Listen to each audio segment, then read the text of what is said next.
students, welcome back. Today we are going to study spectroscopy part 1, the solved question answers. So let us begin. So let us start spectroscopy part 1. Here we will be studying the question answers which were asked in a university exam. So the question 1 was, explain the term symmetric and asymmetric stretching vibration. So basically symmetrical and asymmetrical stretching vibrations, they are absorbed by molecules when they absorb IR radiation, and their bonds, they vibrate in different ways. So when a molecule absorbs IR radiations, its bonds vibrate in different ways. Two different stretching vibrations are found in that. One is symmetric and other is asymmetric. So let us see the first one, symmetric stretching. So word itself tell you that stretching is symmetrical. So here the atoms which are present in a molecule, they will vibrate in such a way that they are going to show symmetric stretching. तो यहाँ पे देखिए बच्चों लोग, stretching जो होने वाली है बॉन्ड्स की, वो सिमेट्रिक होगी. सिमेट्रिक का मतलब सेम. अगर दोनों आगे जा रहे तो दोनों आगे जाएंगे, दोनों पीछे जा रहे तो दोनों पीछे जाएंगे, यानी वाइब्रेशन आपका स्प्रिंग के जैसे होगा. सो यहाँ देखिए यहाँ पे दोनों एटम्स, CO2 में ऑक्सीजन, रेड जो है बॉल वो ऑक्सीजन के हैं, एंड येलो आपके कार्बन है. तो यहाँ पे दोनों भी ऑक्सीजन एक साथ अंदर आ गए थे, वैसे ही वो दोनों एक साथ बाहर जाएंगे. तो इस तरीके से अगर वाइब्रेशन हो रहा है तो उसको हम कहेंगे सिमेट्रिक स्ट्रेचिंग. वैसे ही asymmetric stretching. So what is asymmetric stretching? It is the vibration when one bond gets shorter while other bond gets longer. तो asymmetric का मतलब ही है कि symmetric नहीं है वो. तो यहाँ पे compression जब होगा bonds का, या स्ट्रेचिंग जो होगा वो अलग तरीके से होगा. एक बॉन्ड अगर छोटा हो रहा है तो एक बॉन्ड बढ़ रहा है. इस तरीके के वाइब्रेशंस को भी will be calling them as asymmetric stretching. तो यहाँ पे हम लोगों ने एग्जांपल दिखाया है कार्बन डाइऑक्साइड का, जो आपको पेपर में लिखना है, CO2 का. तो यहाँ पे रेड बॉल जो दिखाए गए हैं वो ऑक्सीजन है, और येलो बॉल जो है इट रिप्रेजेंट्स कार्बन एटम. तो यहाँ देखिए कैसे होगा, इस तरीके से. ठीक है, समझ में आ रही बात? तो एक अंदर गया, एक बाहर गया. तो ऐसे अगर आपका स्ट्रेचिंग हो रहा है एटम्स का, तो इसको कहेंगे asymmetric stretching. So let us see the next one. So next one is explain the various types of bending vibrations. तो यहाँ पे पहले हम लोगों ने देखा फर्स्ट क्वेश्चन में स्ट्रेचिंग वाइब्रेशंस. तो यहाँ पे अभी बेंडिंग वाइब्रेशंस. IR रेडिएशन में जब एटम्स, मॉलिक्यूल के अंदर के एटम्स अगर IR रेडिएशन एब्जॉर्ब करते हैं तो अलग तरीके के वाइब्रेशंस वो दिखा सकते हैं. जैसे फर्स्ट इसमें we saw that it was stretching vibration. यहाँ पे बेंडिंग. बेंडिंग का मतलब ही है कि आपके एटम्स बेंड हो रहे हैं. ठीक है, किस तरीके से बेंड हो रहे हैं? There are 4 types of bending vibrations. एक है, we can first classify them into in plane bending and out of the plane bending. in plane bending का मतलब है प्लेन के अंदर ही. ठीक है, यहाँ पे देखिए आपका ये जो प्लेन है, ये सपोज प्लेन है. यहाँ पे जो ब्लैक कलर का बैकग्राउंड दिख रहा है, that is one plane. Okay, आपका स्क्रीन एक प्लेन है. प्लेन के अंदर जो भी एटम्स रहेंगे, वो एटम्स आप देखेंगे कि it will try to have a scissor like bending. Scissor जैसे चलती है, आप हाथ में लेके सीजर अगर चलाओगे तो दोनों ब्लेड्स अंदर आ जाएंगे, फिर दोनों बाहर आ जाएंगे, यानी इस तरीके से. They are going to move in this fashion. Okay, if they are coming inside, then they will go outside also at a same time. So such type of bendings are known as what? In the plane Caesar. So I think this is clear. Caesar जैसे भी चलती है आपकी, वैसे उसी तरीके से you will find that there is bending taking place in the plane. ठीक है, नेक्स्ट है आपका बेंडिंग टाइप रॉकिंग. रॉकिंग का मतलब होता है कि आपका जो स्ट्रेचिंग है एक डायरेक्शन में होगा. फॉर एग्जांपल, ये अगर इस तरफ हो रहा है तो ये भी इसी तरफ होगा, यानी CO बॉन्ड ये आपका कार्बन है, ये ऑक्सीजन है, ठीक है। तो एक कार्बन ऑक्सीजन बॉन्ड एक डायरेक्शन में जा रहा है तो दूसरा भी इसी डायरेक्शन में जा रहा है, राइट हैंड साइड। अगर लेफ्ट हैंड साइड जाएगा तो दूसरा भी लेफ्ट हैंड साइड जाएगा। इस तरीके के वाइब्रेशंस को हम रॉकिंग वाइब्रेशंस कहते हैं, ठीक है। Then next type is out of the plane bending. Out of the plane bending में देखिए बच्चों लोग, दो तरीके से उसको क्लासिफाई किया जाता है, वैगिंग एंड ट्विस्टिंग। वैगिंग का मतलब आपने सुना होगा, डॉग वैग्स हिज टेल, ठीक है। डॉग वैग्स हिज टेल, वैग का मतलब क्या है, एक तरीके से वो आप देखोगे कि वो जब आपका अपनी पूंछ ये करता है, हिलाता है, that time it is out of the plane, यानी जो भी प्लेन रहेगा उसकी पूंछ का आगे पीछे वो करते रहता है। तो यहाँ पे देखिए, एक बॉन्ड आपका कार्बन डाइऑक्साइड का, कार्बन और ऑक्सीजन का एक बॉन्ड एटम अगर बाहर जा रहा है तो दूसरा अंदर चला जाएगा प्लेन के अंदर, ठीक है। तो इस तरीके के बेंडिंग को कहते हैं wagging. Then next is twisting. Twist का मतलब आपको पता है, आपके खुद के फिंगर्स अगर ट्विस्ट करके देखोगे तो वो कैसे हो रहे, प्लेन के बाहर आगे पीछे जा रहे, वैसे ही यहाँ पे होगा, ठीक है। एक बॉन्ड अगर बाहर की तरफ जा रहा है तो दूसरा अंदर की तरफ आएगा, ठीक है। such type of things are called as what, twisting. So I think this is clear. So again we will recap. There are four types of bending. First of all, they will be mainly classified into in the plane bending and out of the plane bending. In the plane bending बच्चे लोग दो type के होते हैं, seizure and rocking bending. वैसे ही आपके out of the plane bending होते हैं वैगिंग एंड ट्विस्टिंग। इतना लिखने के लिए आपको 3 मार्क्स मिल सकते हैं। इसको थोड़ा सा एक्सप्लेन कर दीजिए with the example of CO2, ठीक है। CO2 के साथ इसको अगर एक्सप्लेन करोगे तो you will get 3 marks. Now next question which was asked was why TMS is used as a standard in PMR और NMR spectroscopy.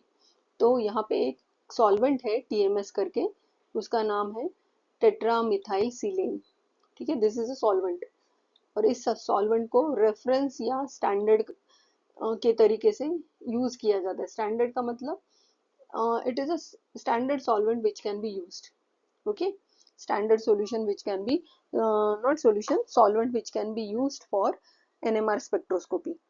So why it is used, that reasons we have to explain here, why TMS is only used as a standard solution solvent for your NMR spectroscopy. So there are other common solvents also used in NMR spectroscopy like carbon disulfide, then carbon tetrachloride. But you will find that this TMS, that is methyl silane, I've shown the structure here. You can find tetramethyl, the word itself tell you tetramethyl, यानी 4 methyl groups है, सिलेन यानी silicon. तो यहाँ पे silicon के साथ 4 methyl groups attached है, ठीक है। तो 4 मिथाइल ग्रुप, इसकी वजह से उसको कहा गया है टेट्रामिथाइल सिलेन सिलिकॉन। तो ये आपका स्ट्रक्चर है, it is similar to your methane structure, okay. तो यहाँ पे अगर आप हाइड्रोजन देखोगे, कितने कितने हाइड्रोजन है टोटल, टोटल हाइड्रोजन आप अगर देखोगे तो 3 3 6 3 9 और 3 12। सो तो टोटल आपके 12 इक्विवेलेंट केमिकल इक्विवेलेंट प्रोटॉन है, ठीक है। इक्विवेलेंट का मतलब क्या, सबका surrounding same.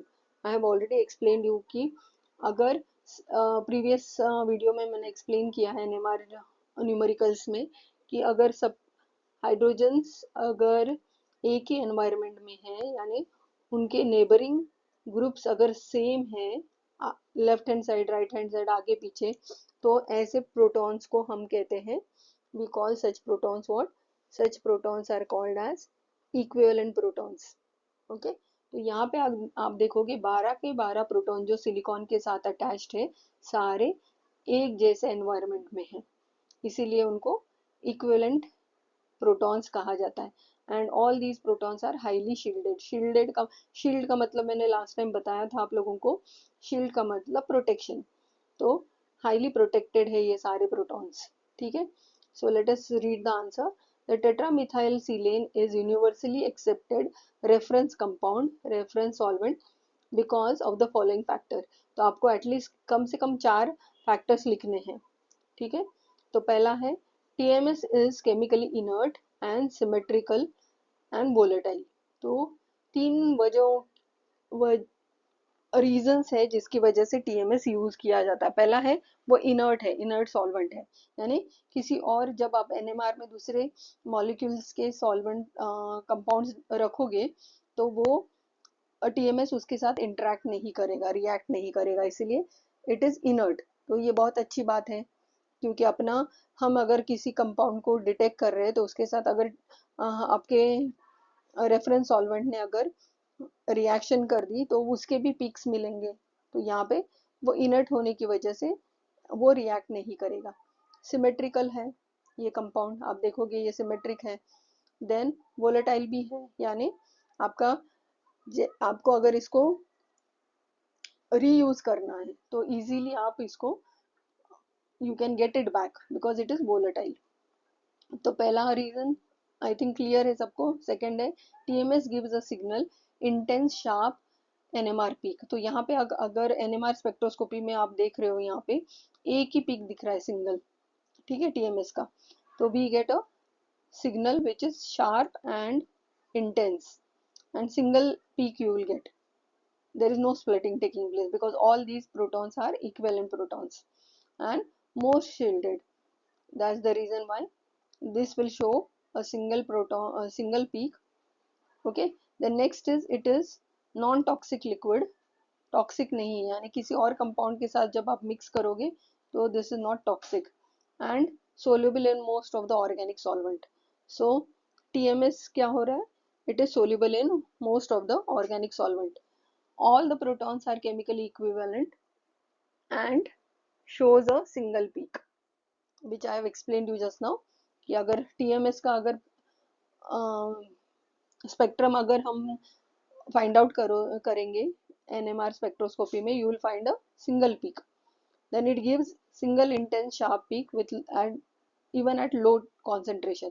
what is the meaning of this low concentration, यानी TMS एकदम थोड़ा क्वांटिटी में भी लोगे तो भी उसका उसकी concentration भी low होगी तो भी we will get a signal, okay, a intense signal you can get। now if this is considered as a reference TMS, जो भी पीक मिलने वाला है उसको अगर रेफरेंस मान के चल रहे हैं हम लोग, इसको रेफरेंस, तो इसीलिए उसको वहां से हम रीडिंग स्टार्ट करते हैं। दैट इज डेल्टा या केमिकल शिफ्ट हम कंसिडर करते हैं 0, यानी इस पीक के लिए वी विल कंसिडर जहां कहीं ये पीक मिल रहा है उस पीक को हम कंसिडर करते हैं डेल्टा इज इक्वल टू 0, क्योंकि हमने उसको अभी रेफरेंस मान लिया है, ठीक है।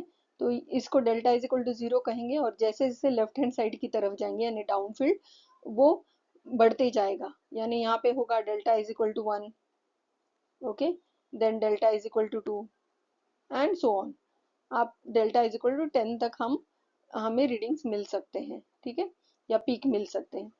तो यहाँ पे आप देखोगे from 0 to delta is equal to 10 हमारा NMR स्पेक्ट्रोस्कोपी में पीक्स हमें पाए जाते हैं, okay. So this is how you can explain the answer for. okay, the next question which is asked is write a short note on an anisotropic effect। so anisotropic effect are what, they refer to the non-uniform electronic environment around the nucleus in a molecule।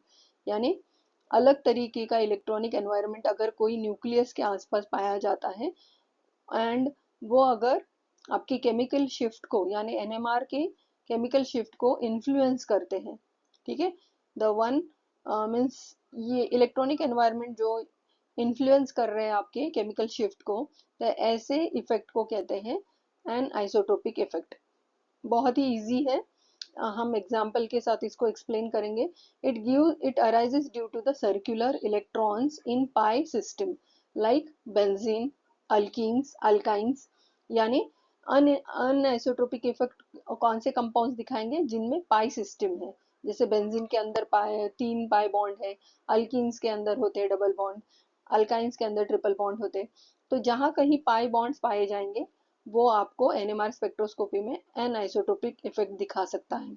When expose to the external magnetic field, यानी अगर external magnetic field आप apply करोगे तो वो anisotropic effect हमें दिखाई देगा। This effect can cause shield or de-shielding of the protons depending on their position related to the induced magnetic field।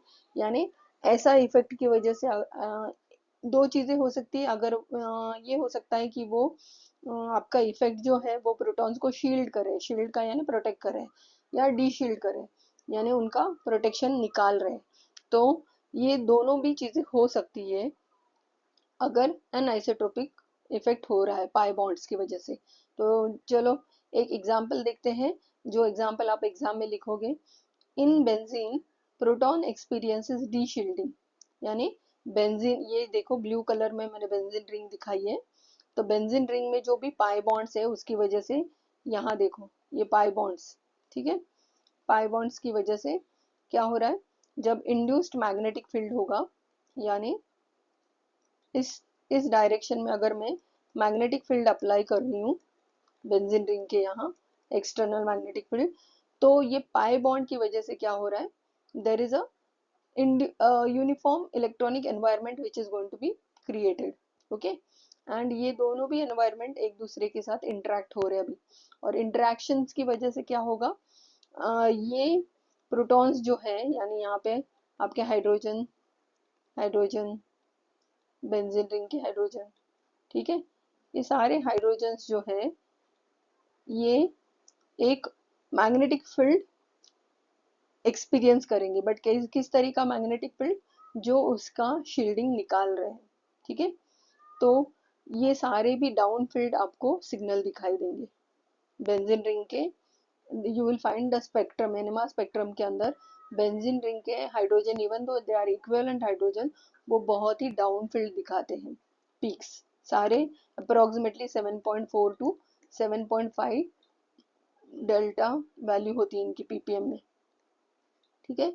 Benzene ring के प्रोटॉन्स आपको इस केमिकल शिफ्ट पे पाए जाते हैं। यानी एग्जाम्पल सॉल्व करते वक्त अगर आप देखोगे 7.4 या 7.5 पीपीएम पे अगर आपका सिग्नल दिख रहा है, इसका मतलब वो बेंजीन रिंग के प्रोटॉन्स की वजह से है। Okay, benzene ring protons will show at 7.4 or 7.5 delta. So remember this, children. So let us see the next one, next question. The next question which was asked is, write a short note on fingerprint region. Now all these questions were asked for 2 marks. Now what do you mean by fingerprint region? There is a region in IR spectroscopy which we call it as fingerprint region. So as हमारे day to day life में भी हम कहते हैं कि fingerprint लिया जाता है, ठीक है, अगर क्राइम होता है तो फिंगरप्रिंट फाइंड आउट करते हैं। तो what is fingerprint? Fingerprint unique होते हैं, बराबर है। हम ह्यूमन बींग्स में भी हम कहते हैं कि fingerprint are the unique for जितने भी billions of people are there on the earth, हर एक का फिंगरप्रिंट अलग होता है। तो वैसे ही आईआर स्पेक्ट्रोस्कोपी में कुछ रीजन्स हैं या जहाँ पे आप देखोगे कि हर मॉलिक्यूल अलग फिंगरप्रिंट दिखाएगा या अलग सिग्नल दिखा सकता है, डिपेंडिंग ऑन उस कंपाउंड में कौन कौन से वाइब्रेशंस होते हैं, ठीक है। तो कौन सा रीजन है वो 400 सेंटीमीटर इनवर्स से लेके 1500 centimetre inverse. So the region of fingerprint in IR is 400 to 1500 centimetre inverse. Okay, इस रीजन में आप देखोगे कि the region is unique for every molecule and help us to identify and differentiate between the compounds. समझ में आ रही बात? तो इस रीजन में हर एक मॉलिक्यूल का हमें uniquely we can identify it. So the significance इसका क्या है, even if two molecules have similar functional groups, यानी दो मॉलिक्यूल्स के पे फंक्शनल ग्रुप सिमिलर है, their fingerprint regions will differ, ठीक है, making it powerful tool for identification. तो स्ट्रक्चर आइडेंटिफाई करने के लिए आईआर का ये रीजन बहुत ही यूजफुल होता है। आईआर स्पेक्ट्रोस्कोपी में fingerprint region is one of the most important region to identify the structures, okay, organic molecules. So this is how you can explain the, or even you can give one example and show how the differentiation is there for because of IR region. Now next is write a short note on spin-spin coupling. Now this question is asked for 3 marks. You have to explain the spin-spin coupling. The splitting of signal occurs due to the effect of neighboring proton. तो हमें NMR spectroscopy में we have seen that spin-spin coupling is related with your NMR spectrum. Okay, तो spectrum में आप देखोगे कि ये signals जो हैं ये नेबरिंग प्रोटॉन्स की वजह से दिखते हैं. ओके, तो कार्बन फॉर एग्जांपल देखो CH3, CH2 एंड Br. तो यहाँ पे ये वाले कार्बन के ऊपर जो प्रोटॉन है, इस प्रोटॉन्स को let us write them as A proton, A type. ठीक है, इसको ए टाइप कहेंगे. क्यों? क्योंकि इसका एनवायरनमेंट अलग है सेकेंड कार्बन के प्रोटॉन से. तो ये वाले प्रोटॉन जो है a proton will show signal because of what? Because of their neighbouring proton. यानी पड़ोस में कौन से प्रोटॉन है उसके ऊपर आपके ए वाले प्रोटॉन रिएक्ट करेंगे. ठीक है, यहाँ पे 2 प्रोटॉन है तो वो आपका रिएक्ट कैसे करते हैं? वो इंटरेक्ट करते हैं इन 2 प्रोटॉन्स के साथ. जैसे आप लोग पड़ोस में जो भी बच्चे रहते हैं उनके साथ खेलते हो, वैसे ही यहाँ पे एनएमआर स्पेक्ट्रोस्कोपी में है. ये जो 3 हाइड्रोजन्स हैं इनके एनवायरनमेंट सेम है, एक ही घर में रहते हैं ऐसे समझ लो, या एक ही क्लास में है ये तीनों hydrogens. Suppose they are in first year BSc. ठीक है, F5 में है, और ये उसके बाजू में आपका क्लास फर्स्ट ईयर का ही है, लेकिन क्लास है आपका फिजिक्स केमिस्ट्री मैथ्स, और इनका है फिजिक्स केमिस्ट्री और बॉटनी कॉम्बिनेशन. ठीक है, तो कॉम्बिनेशन अलग होने की वजह से इन दोनों का क्लास अलग है, यानी इन प्रोटॉन्स का एनवायरनमेंट चेंज हो गया, इनका सब्जेक्ट अलग है, इनका सब्जेक्ट कॉम्बिनेशन अलग है. वैसे एनवायरनमेंट अलग, यानी यहाँ पे we are taking the example with your day to day life. ठीक है, सब्जेक्ट अलग है उसके, तो वो जाके पड़ोस के क्लास के बच्चों के साथ इंटरेक्ट कर रहा है. यानी ए हाइड्रोजन जाके बी हाइड्रोजन के साथ इंटरेक्ट करते वक्त वो हमें दिखाई देंगे स्पेक्ट्रोस्कोपी में एज अ पीक, जैसे यहाँ पे दिख रहे हैं पीक के जैसे. तो ये 2 के साथ इंटरेक्ट करते तो हमें 3 पीक्स दिखाई देते using the formula of NMR N+1 rule. तो n का मतलब पड़ोस में कितने प्रोटॉन हैं या कितने बच्चों के साथ आप लोगों ने इंटरेक्ट किया. तो n यहाँ पे 2 है तो 2+1 यानी 3. तो आपको 3 पीक्स दिखाई देंगे. किसकी वजह से? आपके ए प्रोटॉन्स की वजह से. A protons will show 3 peaks like here. Okay, so they are going to influence the neighboring proton with different chemical shift can influence the signal of other. If the protons are in the same chemical environment, such protons are said to be equivalent proton. जैसे मैंने कहा यहाँ पे hydrogen जिसको A से denote किया है, उन तीनों हाइड्रोजन को हम इक्विवेलेंट प्रोटॉन कहेंगे. and absorb the same magnetic field and behave as a one proton. यानी ये तीनों प्रोटॉन एक प्रोटॉन करके हम कंसिडर करके बिहेव करेंगे.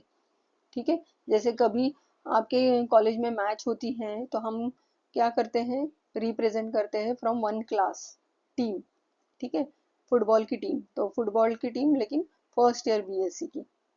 तो स्पोर्ट्स मैचेस के बाद फर्स्ट ईयर BSc की फुटबॉल की टीम किसके साथ इंटरेक्ट करिए? Let us denote them by SY, second year के बच्चों के साथ ऐसे. ठीक है, so if the protons are in different chemical environment, such protons are said to be non equivalent.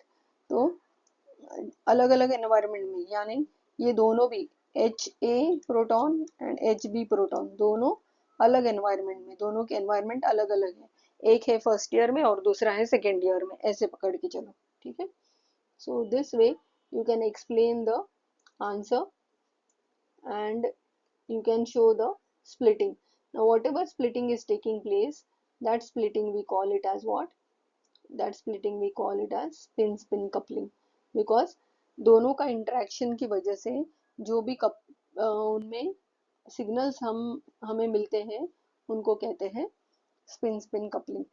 The splitting of peaks takes place when signal split occurs. The distance between the individual splitter peak is always constant, which is called as coupling constant. तो क्या कह रहे हैं ये कि एक तो interaction की वजह से, जैसे ए प्रोटॉन बी के साथ इंटरेक्ट करे तो 3 पीक मिलेंगे, बी प्रोटॉन्स कितने दिखाएगा, उसके बाजू पड़ोस में कौन है अभी, ये ए वाले हैं, तो 3+1 यानी कितने पीक दिखाएगा बी वाले प्रोटॉन्स, 4 पीक। ठीक है, 4 पीक दिखाएगा ऐसे। तो ए वाले प्रोटॉन्स आपको दिखा रहे 3 और बी वाले दिखा रहे 4। तो इनमें ये क्या कह रहे हैं, फॉर एग्जाम्पल ये 3 वाला मैंने यहाँ पे एक्सप्लेन किया है। सपोज दिस पीक जो मैंने यहाँ 3 स्प्लिट दिखाए, these are for H A proton, यानी ये मिथाइल के लिए। मिथाइल प्रोटॉन अगर ऐसे 3 में स्प्लिट हो रहे हैं तो वो कह रहे कि स्प्लिटिंग करते वक्त इन दो इसमें जो डिस्टेंस है, यानी ये दो पीक्स में, यहाँ से यहाँ तक, यहाँ से यहाँ तक, ये जो पीक के बीच में डिस्टेंस है, ये डिस्टेंस कांस्टेंट है, जिसको हम जे से डिनोट करते हैं। Okay, it is denoted by J, which is called as coupling constant. It is known as coupling constant and it is measured in hertz. The unit for coupling constant is hertz. So this way you will explain the spin-spin coupling. So I think this is clear to everyone what is spin-spin coupling. When we have seen the numerical based on NMR, in that also this concept I have explained in very proper way. So let us go to the next one. Now, next question is, explain how the inductive effect plays an important role in dividing the value of chemical shift with simple example. So you have to explain कि inductive effect क्या role play करता है किस पे, आपके chemical shift में, यानी weather वो प्रोटॉन्स आपके डाउनफील्ड दिखा रहे हैं या अपफील्ड दिखा रहे हैं, सिग्नल आपको कहाँ दिखाई दे रहा है, राइट हैंड साइड पे दिखाई दे रहा है, लेफ्ट हैंड साइड पे दिखाई दे रहा है, ये किसके ऊपर डिपेंड करता है, केमिकल शिफ्ट के ऊपर। ठीक है, केमिकल शिफ्ट के वैल्यू के ऊपर। तो वो केमिकल शिफ्ट का वैल्यू किसके डिपेंड करता है, इंडक्टिव इफेक्ट के ऊपर। ठीक है, basically inductive effect refers to the transmission of electron withdrawing और electron donating influences along the chain of atom via sigma bond. यानी इंडक्टिव इफेक्ट किसकी वजह से ट्रांसमिशन होती है, इलेक्ट्रॉन विड्रॉइंग ग्रुप या इलेक्ट्रॉन डोनेटिंग ग्रुप की वजह से। कहाँ से, चेन में सिग्मा बॉन्ड्स की सिग्मा बॉन्ड यूज करके हम इंडक्टिव इफेक्ट दिखा सकते हैं।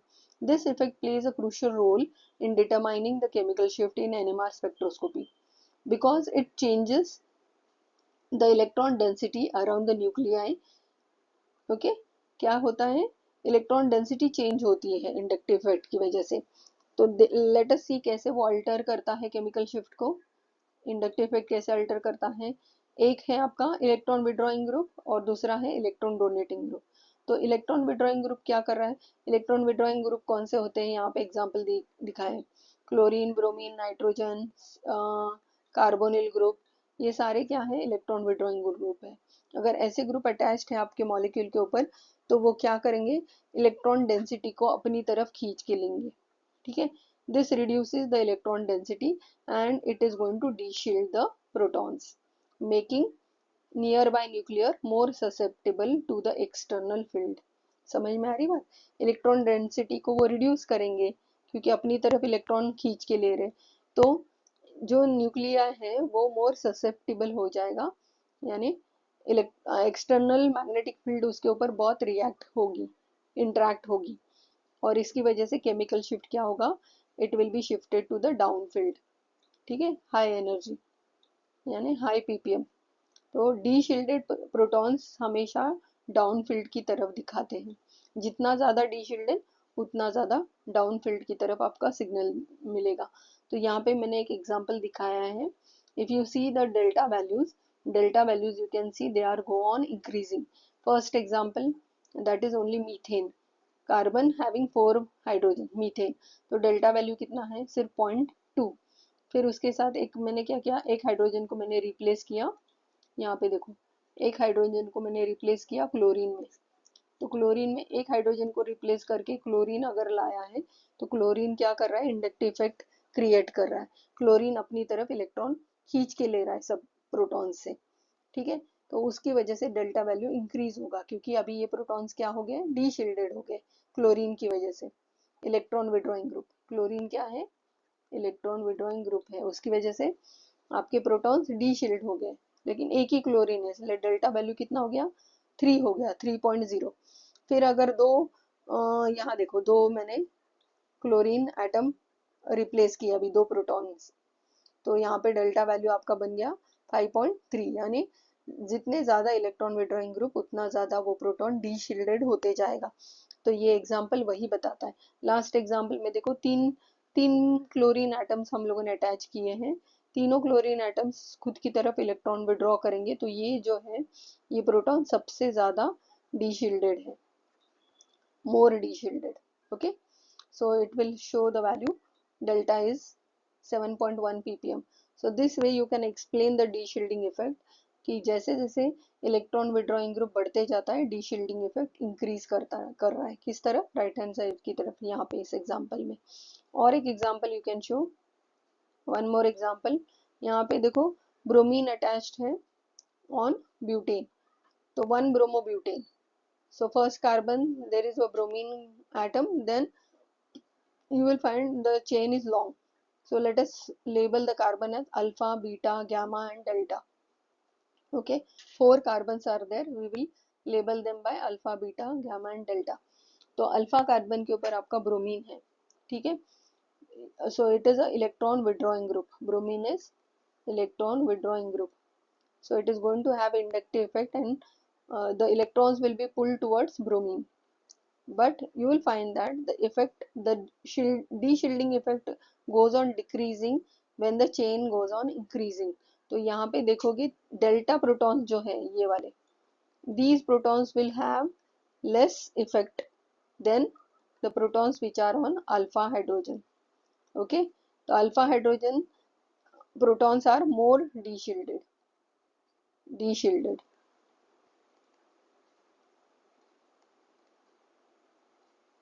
Alpha hydrogen protons are more de-shielded protons, whereas when you go towards away from the electron withdrawing group, these protons will show less de-shielding, or they will get shielded. Okay, so the value will be low for these protons, delta value will be low value will be there, means they will be showing signals on the upfield की तरफ वो signals दिखाई देंगे. So this way you will have the explanation for inductive effect. Similarly for electron donating group, अगर electron donating group अगर है आपके compound के ऊपर, तो ऑब्वियसली वो हेल्प करेगा आपके प्रोटॉन्स को, यानी शील्ड करेगा, ठीक है। इलेक्ट्रॉन डोनेटिंग ग्रुप अगर है तो वो शील्डिंग करेगा प्रोटॉन्स को, एंड आपके सिग्नल्स हमेशा अपफिल्ड दिखाई देंगे. So this is how you can explain the effect of inductive. Thank you बच्चों.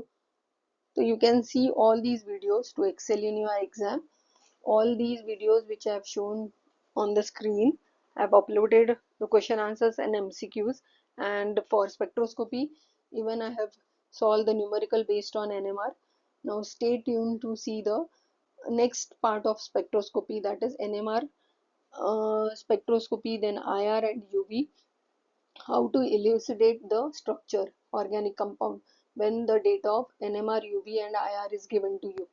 So next video which we will be uploaded based on the numericals of all the three. So stay tuned and please subscribe, like the channel and share with your friends. Thank you.